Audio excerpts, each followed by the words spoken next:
CarbonCredits.com is your source for carbon news, carbon pricing, carbon opportunities and more.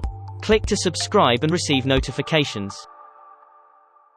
Carbon markets and COP26, the revenge of supply and demand.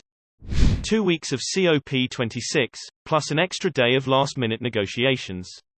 And even then, all the agreements signed at COP26 were riddled with complicated language and potential loopholes.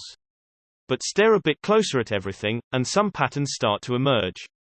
First and foremost, in a world where there's a limited amount of room for atmospheric carbon, emissions are becoming a precious commodity in their own right.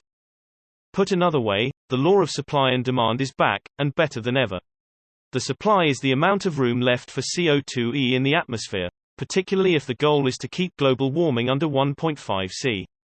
The demand is the number of industries that are still rapidly emitting vast quantities of CO2e into the atmosphere. When demand is orders of magnitude greater than supply, what happens? Yep, prices go up. The return of Article 6. Let's back up a bit. COP26 ended with a series of agreements, most of them promises for further action. Crucially, among those agreements was a new framework for Article 6, the international carbon market. Now, framework might be a strong word here.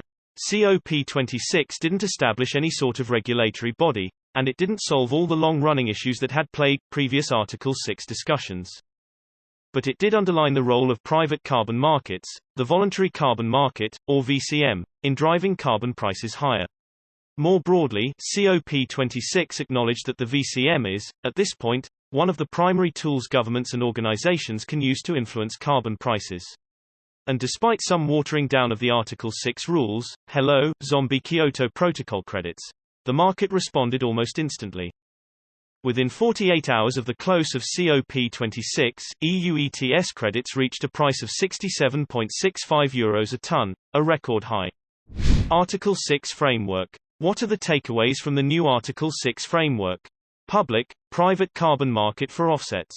Bilateral credit trading framework between nations. 5% of credit price from every project deposited into a fund for developing countries to fight climate change. 2% burn rate. Out of each project, 2% of the credits issued need to be over and above what is required to offset the emissions. Beyond that, the framework finally clarified what exactly a carbon credit or offset is. To meet the definition of an Article 6 activity, a credit needs to demonstrate a baseline CO2e reductions calculation, additionality for each project, accurate monitoring, clear emissions reduction calculations. These are already the VCM's best practices. Clarify a baseline for the definition of an offset, demonstrate additionality, monitor and verify the performance of the project, and demonstrate that a ton of carbon emissions was actually removed by the project for every credit sold. What did COP26 do? It reiterated that global warming makes carbon a precious commodity. It clarified what a carbon credit is. It highlighted the intense market forces that will drive carbon prices higher. Finally, it underscored the colossal growth of the booming carbon market. Trading in carbon credits had exceeded $700 million by September, putting it on track to pass the $1 billion mark in 2021. And that was before COP26 and the surge in carbon prices. Supply and demand is back. Demand for carbon emissions remains high. Demand for entities to reduce those emissions also remains high. Offsets and credits themselves are still in short supply. Do the math. Climate-proof your portfolio with our free guide.